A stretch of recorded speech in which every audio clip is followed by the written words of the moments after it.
marvelous verse in the Bible. Now we're discussing, of course, the motivation of God for sending His Son, first of all, and then the motivation of the Son for coming to this earth, walking upon it as a man, bearing our sin, and dying in our place. Someone might ask why we've spent so much time here. Because it is foundational to understanding everything. And it is foundational to being able to really rejoice in the Lord.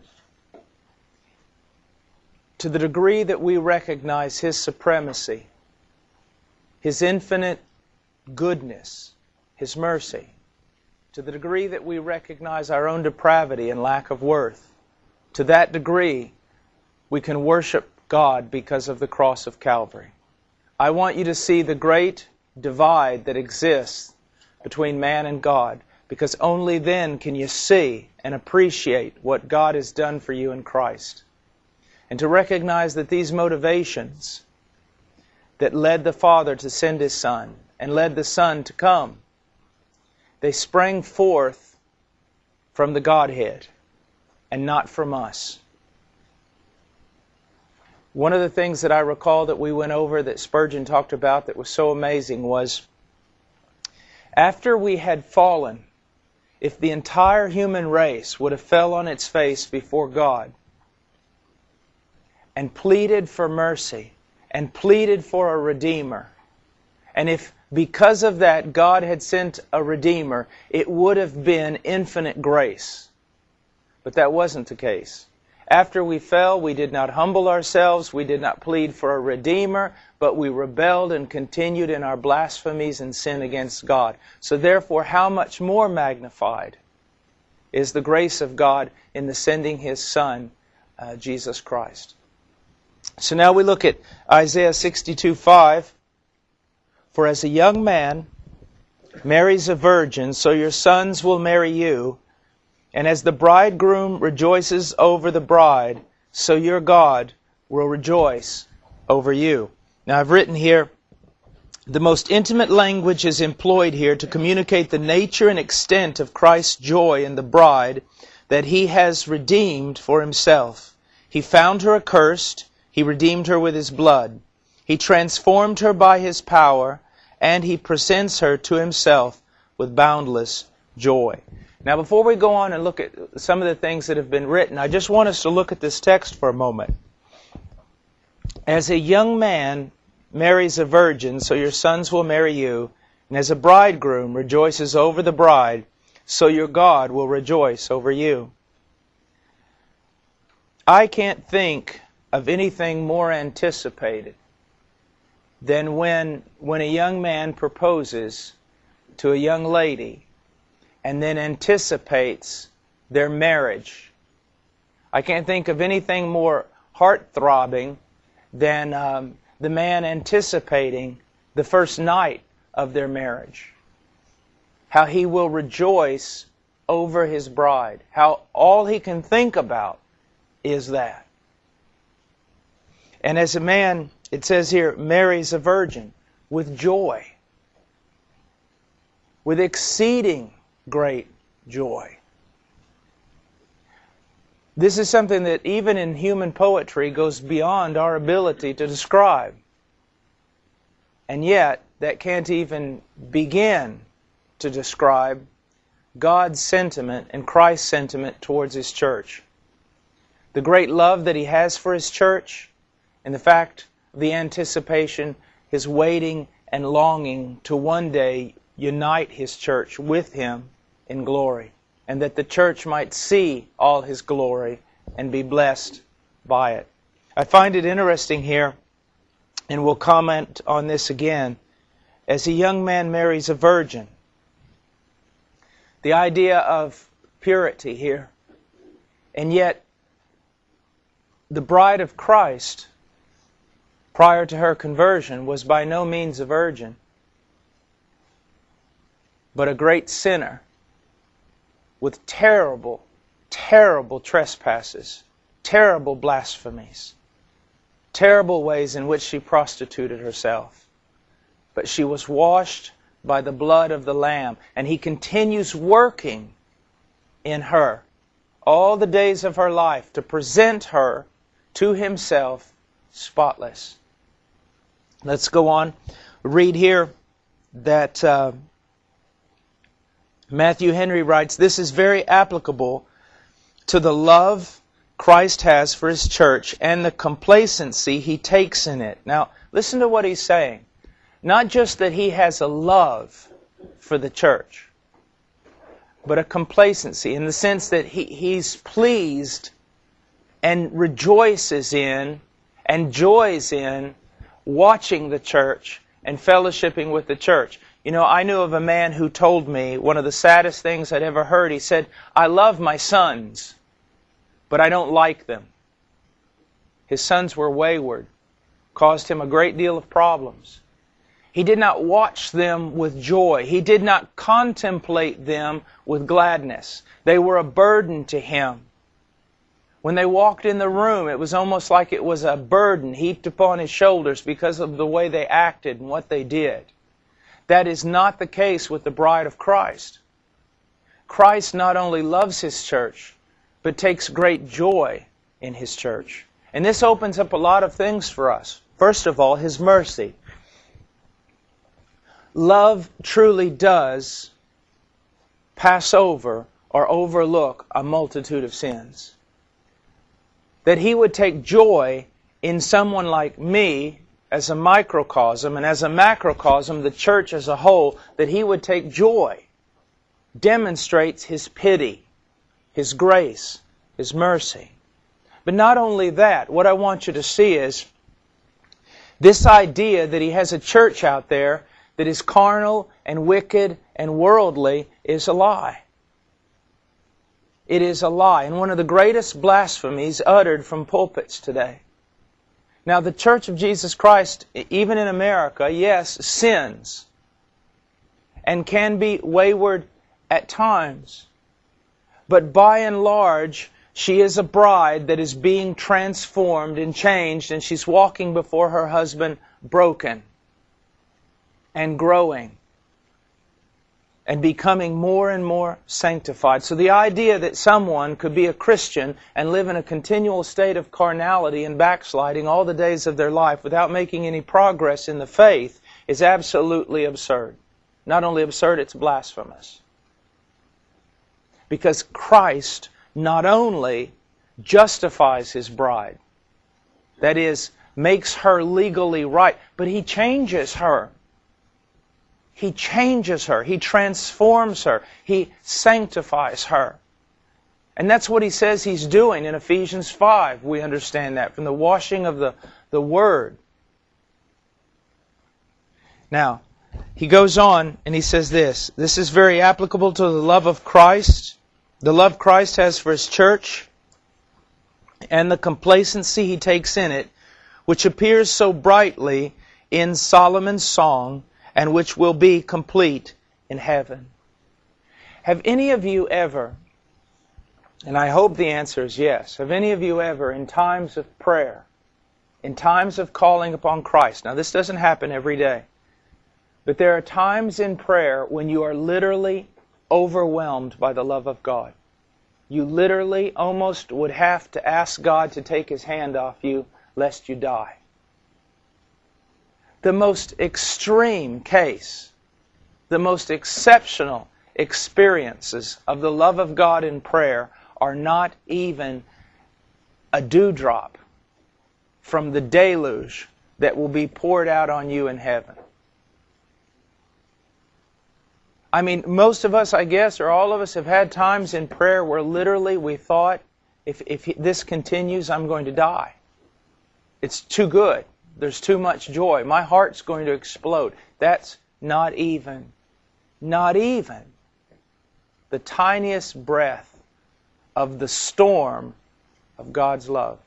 Now, usually we don't use that type of language, the storm of God's love, but I think it appropriate. Someone asked me one time to describe prayer, and I sat down for a second and I was thinking, well, how do I describe prayer in just one phrase? And finally it just came to me and I said, prayer is like kneeling down 3 feet away from an F5 tornado. That's what prayer is. Now, John Gill writes, Christ is the Lord God of His church and people. Emmanuel, God with us, and He stands in relation of a bridegroom to them. Now this is absolutely amazing. And I want you to look at this. Will Christians be judged? Yes. Do I understand all of that? No, I don't.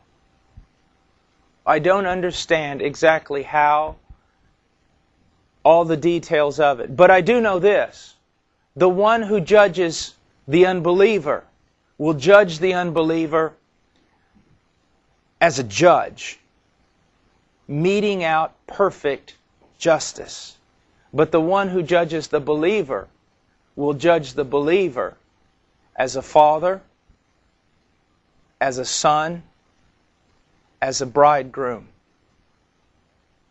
Now just think about it for a moment. If Joseph could have such pity on Mary, finding her pregnant, thinking that she was in sin, but being a righteous man, he sought to put her away secretly so as not to bring any shame upon her. If Joseph could show that much pity to what he thought was a sinful woman, how much pity will the bridegroom show to his bride on the day that she appears before him, knowing that all her sin has been paid for by His own hand? Now, let me say something here that's very important that a lot of times we don't understand. When you're justified, you're not just pardoned.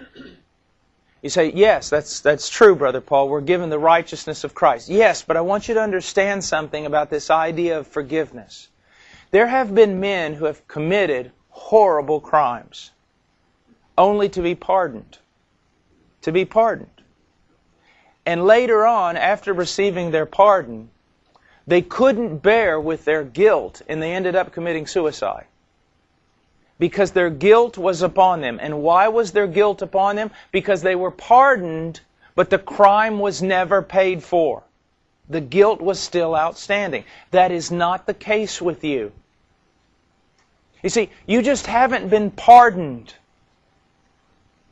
You were pardoned because the crimes were paid for. The guilt no longer exists. Your conscience is clean because the guilt is not outstanding. It was paid for 100% in the cross of Calvary. So, He stands in relation. The one who's going to judge us stands in relation to us as a bridegroom, as a father, as a brother. That's encouraging. So although I don't understand the ins and outs of what it means for the believer to be judged on that great and final day, I'm not so concerned about it. Yes, I do know what Paul wrote, knowing the fear of the Lord. Hopefully I do fear the Lord. But it brings me great consolation to know that the one who's going to judge me died for me. Now, and they in the relation of a bride to Him. Now guys, I want us to take sin, our ideas about sin, to a whole new level this morning.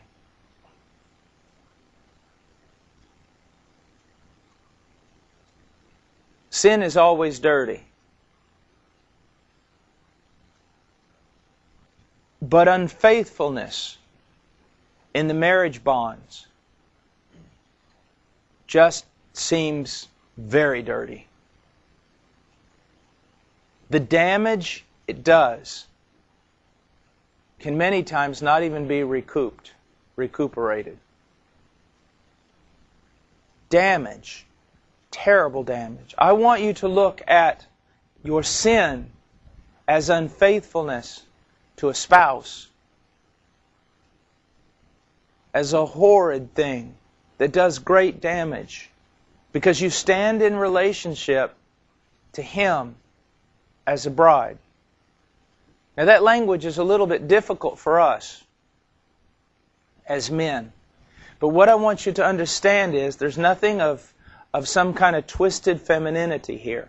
What he is doing is simply pulling from every example possible to show us the intimacy, the friendship, the love that exists between us and God, and the demands of covenant faithfulness. You sin against your wife, you sin against a husband, you have broken covenant with them. It's a terrible thing. Now, and as such, he rejoices over them with exceeding great joy. I rejoice over my children with exceeding great joy. Even though I have to discipline them, I have to show anger towards them at times, righteous anger. I have to correct them. But I rejoice over my children with exceeding great joy. Even at 4 in the morning, like this morning, when my little boy Evan decides that his bed is just a little bit too scary. And so he walks in and, you open up your eyes as a dad, you're sleeping finally, and you think you hear a noise in your sleep, and you open your eyes and there's something staring right at you, and then you leap completely over your wife and push her towards the alien that is coming to the room. But then when I got out of bed, let him crawl up in the bed, and I tucked him in there. He was snuggling beside his mom, as happy as a human gets. I always tell people, when you're too old to do that, and when you're too old to wear those pajamas with the feet in them, with the rubber on the bottom, that's when life starts getting tough. But to just laugh and rejoice, tuck him in and say, okay, I'll get up a half an hour early. Now, if we, being evil, can rejoice in our children, for whom we have not made payment, how much does God rejoice in you? Have you ever thought about God rejoicing over you? I mean, has that ever been a reality?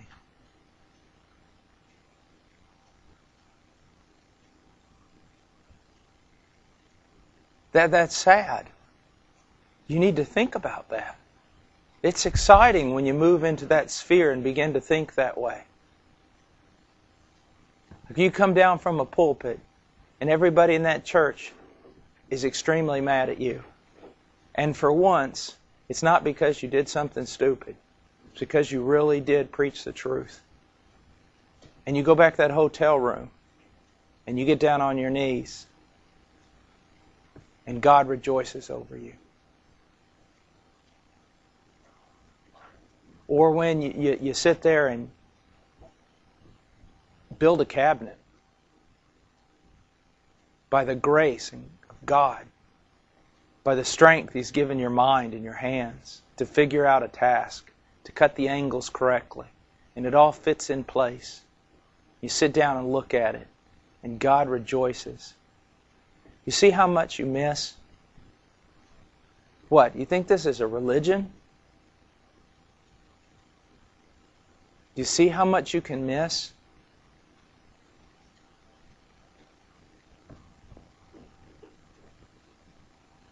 Just real quick, something that may help you.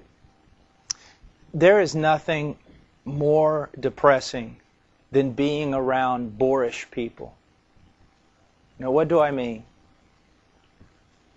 I can hardly tolerate being around a person who I say, look at that sunset, and they go, yeah.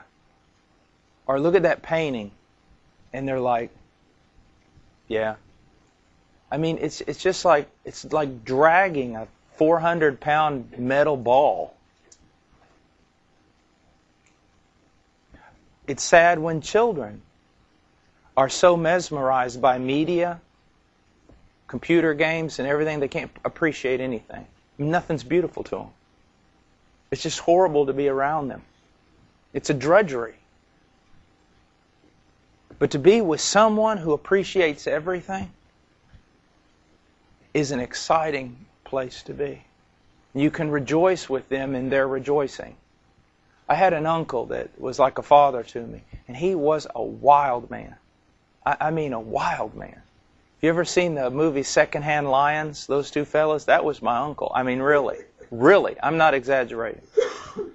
I loved being with that guy.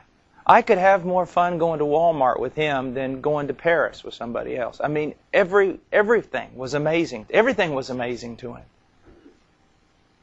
The idea of rejoicing in God, of God rejoicing with us, can turn the most mundane things into, wow, never seen anything like that before. Now, He rejoices over them with exceeding great joy, and that to do them good. So He rejoiced over them from all eternity. And I think Gil's right here. He just didn't start rejoicing over you the day He saved you. He rejoiced over you from eternity, from before the foundation of the world, anticipating the you He was going to make, the you He was going to save, the you He was going to bring to Himself and glorify. Now think about that. It says, rejoiced over them from all eternity, when first betrothed to Him, and so He does in time, in redemption. This was the joy set before Him, which animated Him to bear the cross. I'm going to that tree, I'm going to that tree to get my bride, to get my bride, to get my bride. I'm going to do something here that'll make it possible for me to redeem this man and this boy and this girl and this woman. All of them. Their names carved into His hands.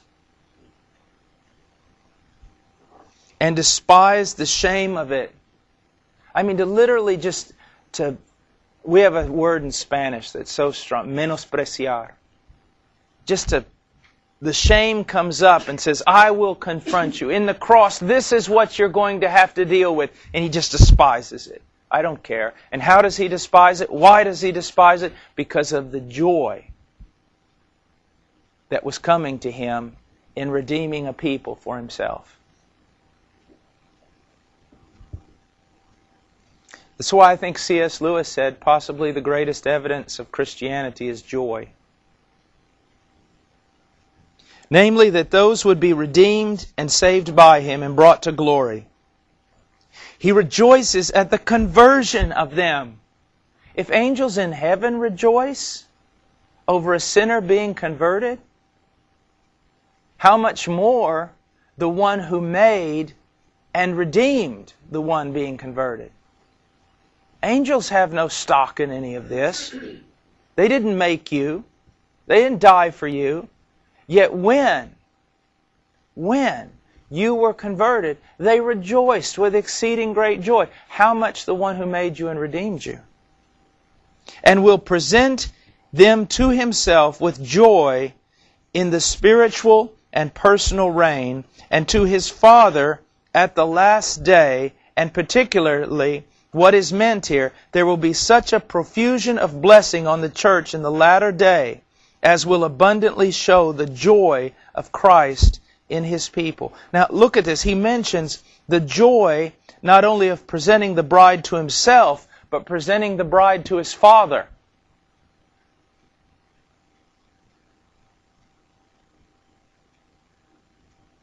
That's really something. Now, the analogy kind of breaks down in this. A lot of young men do not have proper biblical or godly fathers. But I know of situations where young men have found their bride. And to be so just almost overwhelmed, beside themselves with joy, looking forward to the day, you know, Dad, I've met this girl at college, asked her to marry me, as you know, and I know you haven't met her, but I'm bringing her home this weekend, and I can't wait for you to meet her. And the rejoicing of the father in the joy of the Son with His bride. Now, I want us to go just for a second. It's not really in the... Let's just go to Jeremiah for a second.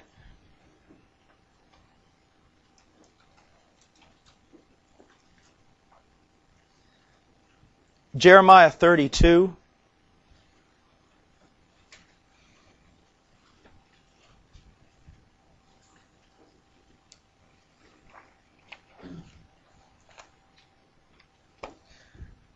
Verse 38, they shall be my people and I will be their God. Some people have said this is the desire of God's heart since the fall.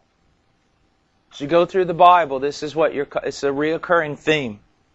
They shall be my people and I will be their God. I will see to it that they will be my people and I will be their God. I will do a work to make this happen. He's not throwing out an invitation saying, you know, I hope somebody comes. But He's saying, I'm going to go out and I'm going to get for myself a people. And they will be my people. And I will be their God. And I will give them one heart and one way.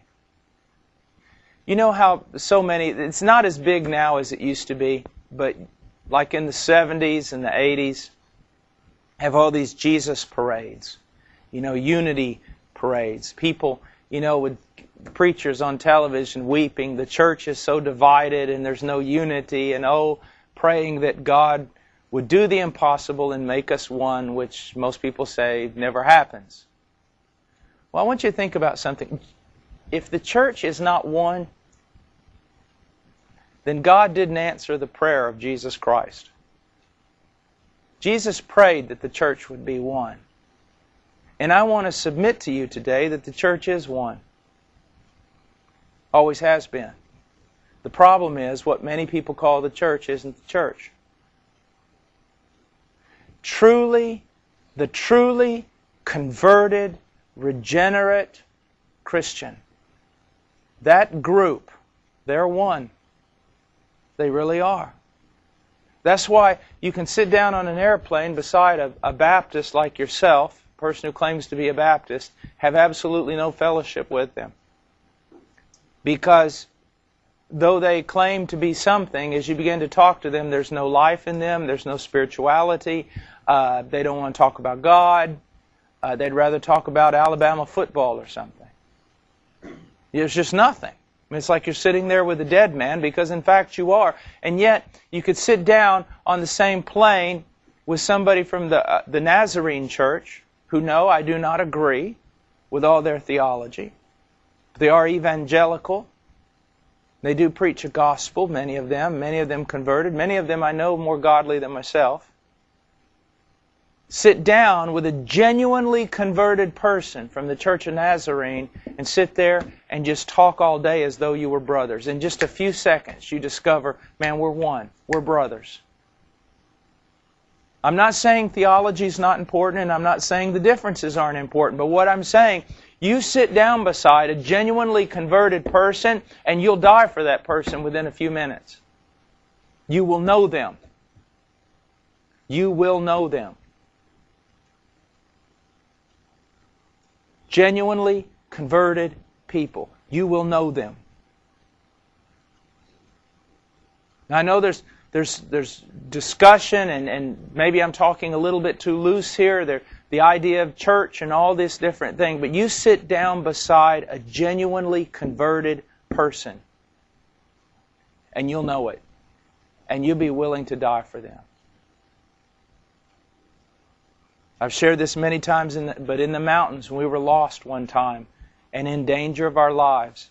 And a little Nazarene woman, just upon hearing that we were evangelicals, that we were believers, brought us into her house and hid us down in the basement all night and prepared food for us and everything else. Hid us. Why? Christ. She didn't know us from Adam, except that we were believers. So it is one. Now I will give them one heart and one way. You know what that way is? It's a way of conformity to Christ and a way of holiness. That's what that way is. And you'll see that in every true believer. They may disagree in some things. They may have some problems. But you will see one way in their life. One great goal and struggle, and that is to be conformed to the image of Christ, to follow Him, to be obedient to Him. Now, I will give them one heart and one way, that they may fear me always, for their own good, and for the good of their children after them. This does not teach us that children of believers are automatically converted or have a guarantee of being converted. But it does give us some great consolation and hope in this. If you're a child of a person who truly loves the Lord, what a benefit has been given you. And how good the Lord has been to you. Where you could have been born into a family of people who hated God, who never allowed a testimony of God to come to you. You are exceedingly fortunate. And if you don't recognize that, you are exceedingly stupid. Exceedingly so. Hard-headed and hard-hearted and just a spoilt, rotten brat. Am I making myself clear? Now, verse 40, I will make an everlasting covenant with them, that I will not turn away from them. Oh, security of the believer there. I'll make an everlasting covenant with them, that I will not turn away from them. But look at the other part. And I will put the fear of me in their hearts, so that they will not turn away from me. That's where the Baptists, modern day Baptists, have it wrong. Now, everybody else does too, but I'm talking to my own family. Those who, by and large, in America today practice security of the believer, or believe in the perseverance of the saints, or that God, who saves us by His power, keeps us by His power. They have this idea. You see, all these carnal, wicked people who have nothing to do with God, church members all over this country who have turned away from Him, but they claim to have an everlasting covenant with God. But the evidence that God has made an everlasting covenant with you is that He has put the fear of Himself in your heart so that you will not turn away from Him. But if you can turn away from Him and live in the world, it's evidence He has not put His fear in you and not made a covenant with you. This is a spectacular verse. It's an absolutely amazing verse. Now look what it says in 41. I will rejoice over them to do them good. I will faithfully plant them in this land. Now look at this. With all my heart and with all my soul. Nowhere else is this said in Scripture. This idea of all my heart and all my soul. Now, this is speaking as a man. We cannot say God has a heart or soul. With the full force of everything I am, with the full force and power and faithfulness of all my deity, I will rejoice over them to do them good. Every bit of my divine resource will be employed to rejoice over them, to do them good, and to plant them in this land, to carry out the purposes I have for them. This is astounding. You talk about a consolation. You talk about He who began a good work will finish it. Takes that whole thing to a whole new level, my friend. Whole new level. I will rejoice over them to do them good, and will faithfully plant them in this land with all my heart and with all my soul. That's amazing. He rejoices. It doesn't mean that this is not a grudging God who grudgingly kind of metes out little rewards every once in a while. Or who almost his hand is forced to fulfill His covenant with a bunch of people He doesn't really like, but He made a promise to them, therefore He's going to go ahead and do it. That's not the way it is at all. He rejoices over you to do you good. And you say, well, I'm really struggling right now. I feel so alone. I feel beaten. I feel like the rod Well, that can be part of the Christian life, but be very, very careful also. When God disciplines His children, He does not discipline them to bring them to despair, without hope. Whenever Satan is, when you want to know the difference between the voice of God and the voice of the devil, God may rebuke you with very hard language, but He will always leave you with hope and give you the promise of return to me and I will return to you. Always. When Satan is speaking, it will always be condemnation. He will leave you without hope, and he will convince you that the only thing left for you is to run as far away from God as you can get. But God, even when He has to rebuke you strongly, will always be calling you back, calling you back, calling you back. Now, let's go on to Luke 15.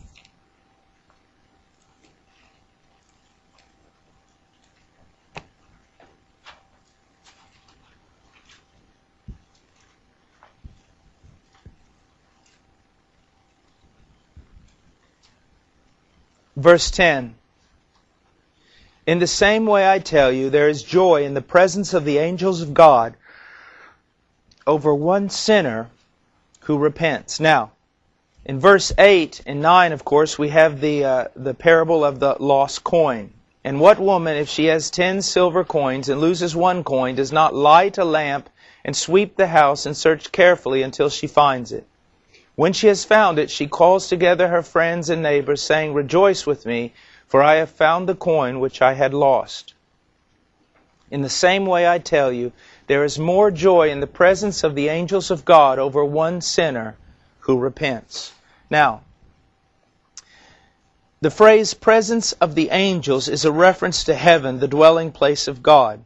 The primary idea is not that the angels rejoice, but that God's superabundant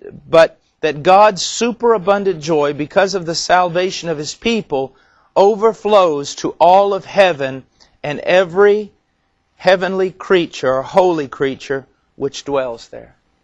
Literally, that when one sinner rejoices, God's joy is so great, it overflows through all of heaven and brings joy to every holy creature there. This is astounding. Now let me say this. You can so quickly discern when someone's apparent love is not love at all, but is more self-preservation or self-care. For example, a man has 10,000 sheep. If he loses 100 of them, it really will not affect his economics. And so a man loses 100 sheep. He says, it's not worth the trouble.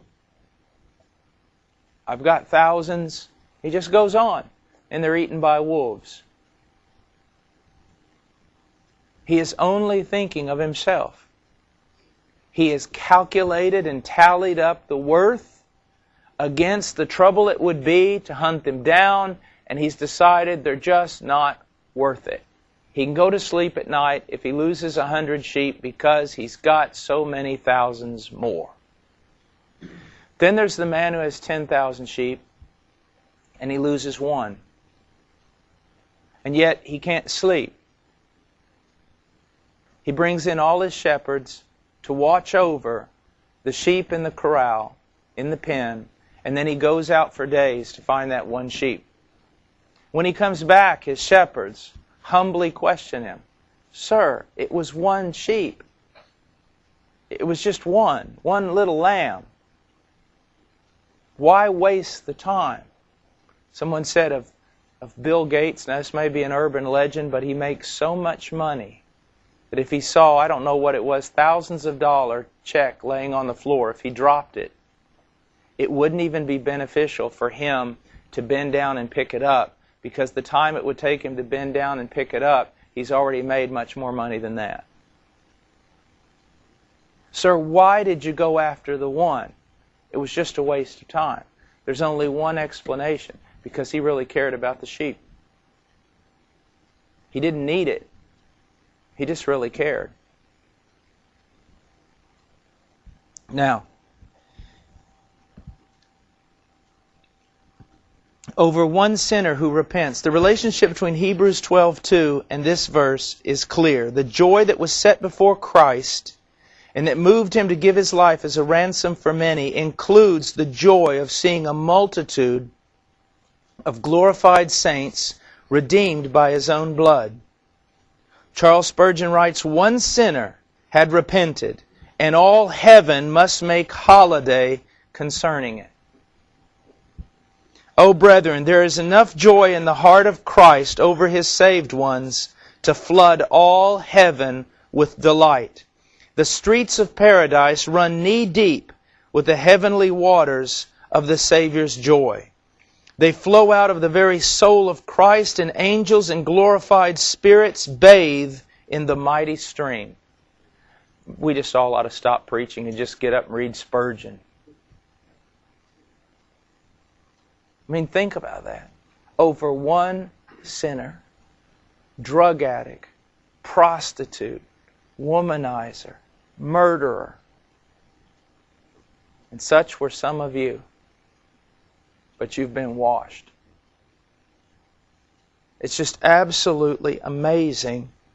That is why these preachers today, and I use the term very, very loosely, these preachers today who are more concerned about being your spiritual life coach and giving you practical principles to get your best life now in this world are doing a terrible disservice to the community of faith or to anyone who listens to them.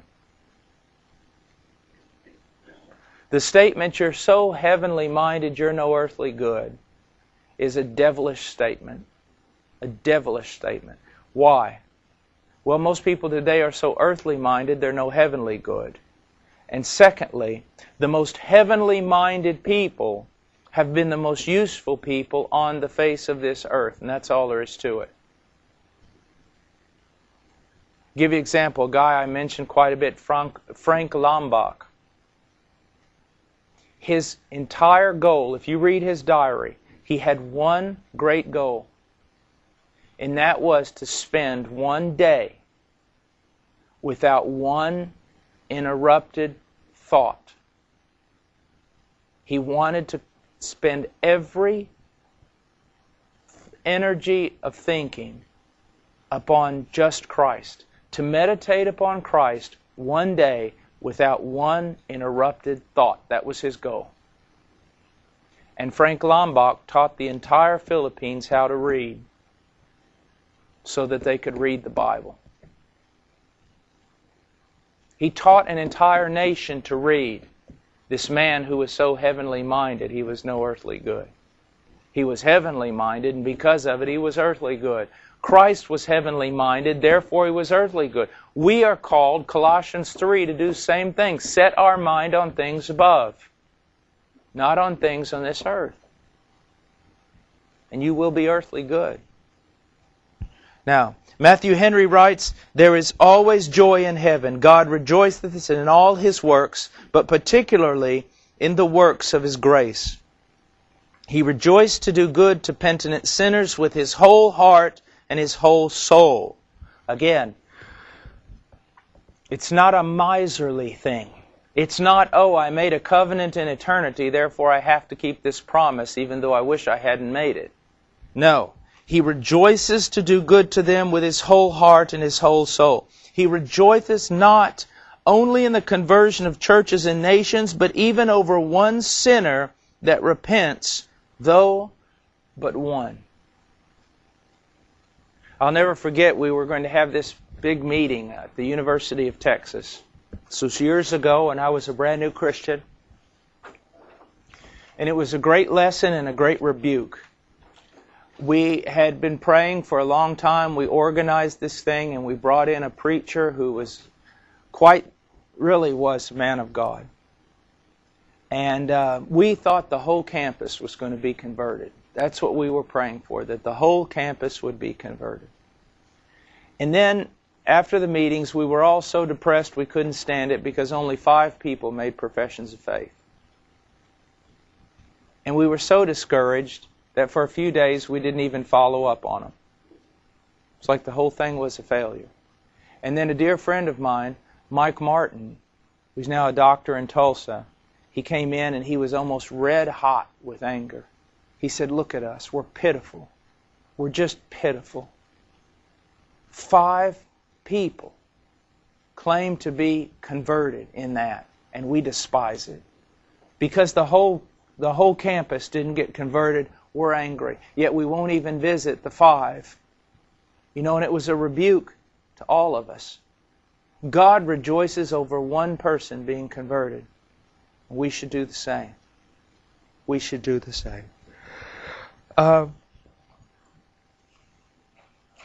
I want us to look at Edward Payson here, and this is where we finish this part of our study. And what I'm going to do is today I'm going to make sure that I have the notes, start printing the notes for the rest of all of this. Many of you just have this part. Some of you maybe have the second part.